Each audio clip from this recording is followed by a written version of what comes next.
AD 70 Jerusalem ദേവാലയം കല്ലിന്മേൽ കല്ല് ശേഷിക്കാതെ തകർന്നത് ഒരു പ്രവചന നിവൃത്തിയാണ്. അത് നടന്നത് പൗലോസ് അപ്പസ്തോലനിലൂടെ ഈ കൃപാകാലം വെളിപ്പെട്ടതിൻ്റെ ശേഷമാണ്. ഇപ്പോൾ അതിൻ്റെ ശേഷം 2000 വർഷങ്ങൾ പിന്നിടുമ്പോൾ അവരുടെ ഈറ്റുനോവ് ആരംഭിക്കാൻ ഇനി അധിക സമയമില്ല എന്ന് ലോക സംഭവങ്ങൾ നോക്കിയാൽ മനസ്സിലാകും. അതായത് മത്തായി 24 പറഞ്ഞ പല പ്രവചനങ്ങളും നമ്മൾ ഇവിടെ ആയിരിക്കുമ്പോൾ തന്നെയാണ് നിവൃത്തിയാകുന്നത്. എന്നാൽ അവരുടെ 70th വീക്കിൽ അല്ലെങ്കിൽ അവരുടെ അവസാനത്തെ ആ 7 വർഷത്തെ മഹോപദ്രവ കാലത്തിൽ മാത്രമാണ് നമ്മൾ ഇവിടെ ഇല്ലാതിരിക്കുക.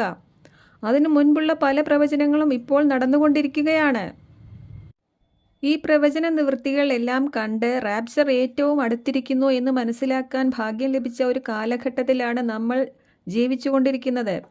അതുകൊണ്ട് മിസ്റ്ററുടെ ഇടയിൽ പ്രോഫസി നടക്കാൻ പാടില്ല എന്നൊരു